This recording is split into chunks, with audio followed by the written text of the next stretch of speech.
The situation in Lebanon is worse than hell. We cannot allow it to become another Gaza. This quote from the UN Chief Antonio Guterres sums up the entire situation in the country. The visuals coming in from Lebanon clearly backs his statement. Missile attacks, bomb explosions, buildings in ruins. Currently, there doesn't seem to be much difference on the ground between Gaza and Lebanon. The devastating situation is a result of Hezbollah's entry into the Hamas-Israel war. Hello and welcome to Think for India. I'm your host Paresh Gupta. Let's begin. On 7th October 2023, Hamas terrorists unleashed a shocking attack on Israel.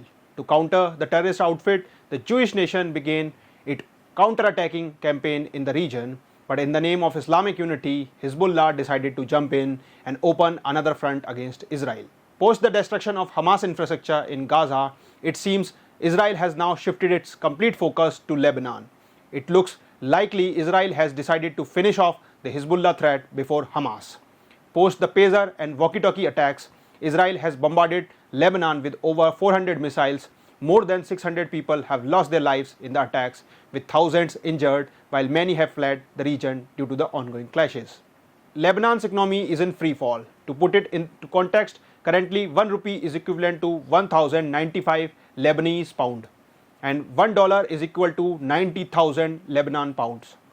The country has lost its peace, tranquility and is unable to provide for even the basic needs of its citizens. Lebanon hasn't always been a war-torn nation. Once upon a time, it was compared to Paris, but today it is on a downward spiral. It is crucial to understand that the true cause of this condition is not Israel, but Lebanon itself.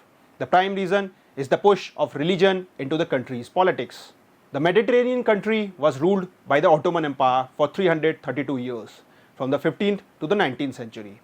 Post the First World War, with the fall of the Ottoman Empire, Lebanon became a free country. The freedom was short-lived, as soon France took control of the nation.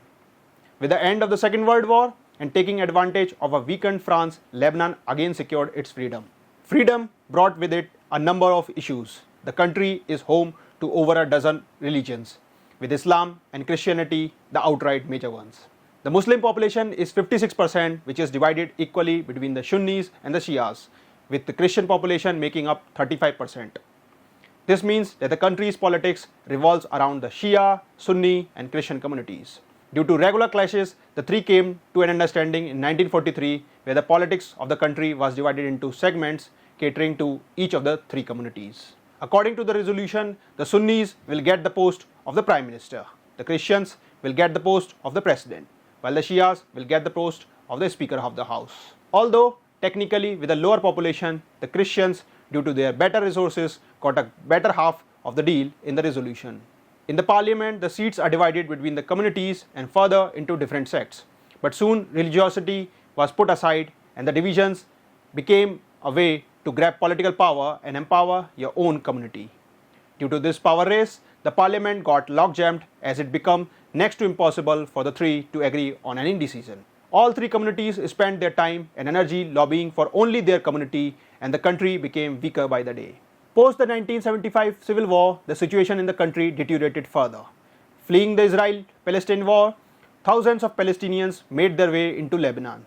The Shias and Christians became especially tensed with this development, as the Palestinians were Sunni Arabs, and this meant that the Sunni population would race past the other two and both of them would lose their hold in the country. Soon militias sprung up and all three started to clash with each other.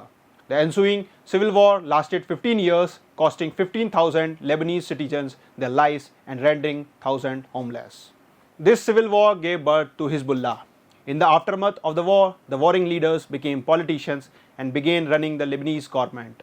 Post the 1979 Islamic Revolution in Iran, the new regime took control of Hezbollah.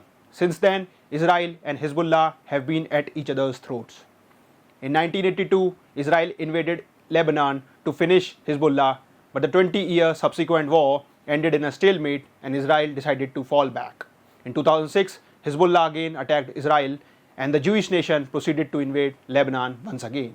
It is incredible to think that to tackle Hezbollah, the Israeli army regularly invades Lebanon, yet the Lebanese army does nothing to stop either party while they wage wars on its lands.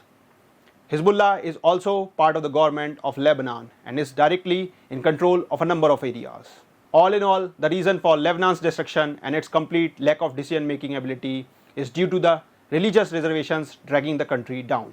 Lebanon does not function as a regular country, but only as a divided space for the three communities.